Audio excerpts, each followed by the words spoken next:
ভাই আপনি এটা তো কালাকে কালা আছে সাদা আছে সব রকমেরই করা যায়। ও তাই বলে তো সে কোন ওই আগাছে হোক গোলাম মোটা। হ্যাঁ এটা অবশ্য দেখে বোঝা যাইতেছে। আচ্ছা যাই হোক সে কোন হোক আর মোটা হোক আমার ওটার মধ্যে ঢুকবো তো। আরে ম্যাডাম সেকেন্ডাই তো ঢুকাইয়া কাম করতে আছি, দরকার হইলে মোটাটাও ঢুকাই দেবো। এক লগে দুইটা যাইবো না? দরকার হইলে তাই তো, অসুবিধা নেই তো। আচ্ছা আপনি চিকন দেন না মোটা দেন, দুইটা দেন না তিনটা দেন, এটা আপনার ব্যাপার। আপনি আমার কাজ সারেন তাইলেই চলবে। আমার তো কাম নিয়ে কথা, ভালো করে কাম করে দেবো, চিন্তা করেন না। হ্যাঁ হ্যাঁ ভালো করে যদি আজকে কাজ করেন তাহলে সবসময় আপনার এটা কোন। এই যে দেখেন সেকেন্ডটা ঢুকে গেছে পুরা। হাসা আছে তো ঢুকে গেছে।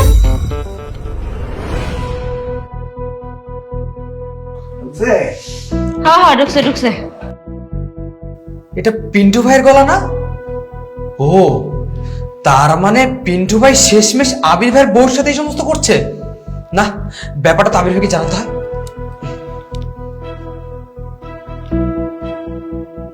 হ্যালো আবির ভাই, কোথায় তুমি? আরে কি হয় নাই তাই বলো। আমাদের বাজারে ইলেকট্রিশিয়ান পিন্টু আছে না, ও তোমার স্ত্রীর সাথে ঘরের ভিতর কি সব করছে। আরে আমি আমার নিজের কানে শুনেছি। বিশেষ না তুমি চলে আসো, এসে দেখতে পারবা। আচ্ছা আচ্ছা ঠিক আছে, তুমি তাড়াতাড়ি চলে আসো। যাই এবার পিন্টুর বউ ভাবিকে একটা ফোন দেই। হ্যালো ভাবি, কোথায় তুমি? আরে আর বলো না কি হয়েছে। তোমার জামাই আবির ভাইয়ের বউ আছে না, তাদের বাসায় এসে এক ঘরে ছি কি সব করছে। তুমি তাড়াতাড়ি আসো, তাড়াতাড়ি আসো। আচ্ছা আচ্ছা ঠিক আছে, তাড়াতাড়ি চলে আসো। দিছি গিট্টো লাগাইয়া।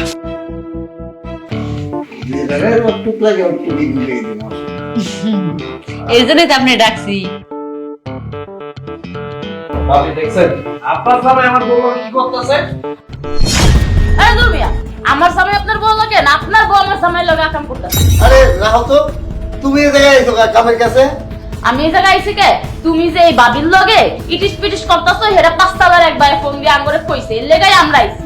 আরে আজব তো, আমি আপনার জামাইর সাথে ইটিস পিটিস করতাম, আমার ঘরে কি জামাই নেই নাকি? আপনার জামাই যাচ্ছে আমি কাজের জন্য, হ্যাঁ কাজ করতেছিল। এই চুপ থাকো, কি কাজ করতেছো সব ভালো করে জানি, বুঝছো না? কাজের নাম করে এটা সেটা করতেছিলা, বুঝছো? আমরা সব জানি, তাই না ভাবি?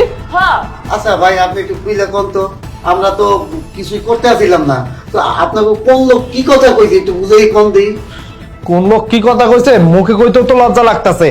যাই হোক, আমার বউ আর আপনি আমার ভাই কইয়া দেই, কইতাছিল আপনার নাকি কালা, এই সিদ্ধু দেয় ছোটটা ঢুকবো নাকি, এই ফুটা দেয়া যাইবো নাকি, আমার দুইটা দেন, এইগুলা কি আমরা সবকিছু শুনছি। কোন ভাবি কোন?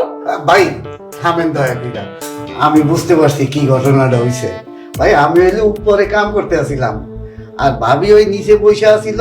তা আমার টেস্টারটা হাতে নিয়ে আমার এদিকে দিতেছে যে ভাই এটা কালাকে। আমি ভাবিরে কইলাম যে টেস্টার তো নানা রঙের হয়, এ আবার কইলো যে এটার মাথা চেকুন কে। তা আমি কইলাম যে মাথা চেকুন গোড়া মোটা, এই টেস্টার এইরকমই হয়, কখনো চেকুন দরকার, কখনো গোড়ার দিকে মোটাটা দরকার। এইটা এই কথা কইতেছিলাম, আর এই লোক কি বুঝলো কি হুমলো আল্লাহ জানে। শেষ পর্যন্ত আপনারা ভাইসা বললেন। এমনি তাকাও না, আসলে আমাদের কি করার, আমরা যেটা শুনছি সেটাই তো। আর বাইরে থেকে আমরা তো এটাই শুনতেছিলাম যে আমারটা দুটা ঢুকবে, চিকন মোটা গোড়া। আসলে আপনারা যে টেস্টটা নিয়ে কথা বলতেছিলেন আমরা বুঝি নাই, মাফ করে দাও, বুঝছো? বুঝতে পারছি, তুমি যে আমার বিশ্বাস করো না সেটা আজকের প্রমাণ হইল। ও গো আমার না ভুল হইছে, তুমি আমার মাফ করে দাও। আমি আরেকজনের কথা হই না তোমার কথা কোনো সন্দেহ করছি। আসলে কি জানো, দূরের থেকে যেটা আমরা সবসময় দেখি এটা সবসময় সত্যি হয় না। এর লেগে এই মানুষে কয় যে মানুষের কথা শোনা মানেই সংসারে অশান্তি, এইটাই হইছে। ভাই যেটা আবার হইছে, আপনি কেন আপনি আপনার হ্যাঁ সেন করো কে হনো, আপনি আপনার বউ নিয়ে বাড়িতে যান, আমি আমার বউ নিয়ে থাকি। আচ্ছা ঠিক আছে যাই। তোমার বিশ্বাস? ও ভাবি চেষ্টা দেন, এইটা এই তো অশান্তি।